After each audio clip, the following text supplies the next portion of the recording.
തൃശൂർ പൂരത്തിൻ്റെ ഐതിഹ്യം. കൊച്ചി രാജാവായിരുന്ന ശക്തൻ തമ്പുരാൻ 1797 തൃശൂർ പൂരത്തിന് തുടക്കം കുറിച്ചത്. തൃശൂർ പൂരം നടക്കുന്നതിന് മുൻപ് കേരളത്തിലെ ഏറ്റവും വലിയ ഉത്സവം ആറാട്ടുപുഴ പൂരമായിരുന്നു.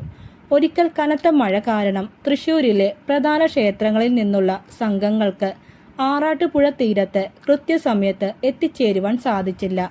വൈകി എത്തിയ അവരെ പൂരച്ചടങ്ങുകളിൽ പങ്കെടുക്കുവാൻ ഭാരവാഹികൾ അനുവദിച്ചതുമില്ല.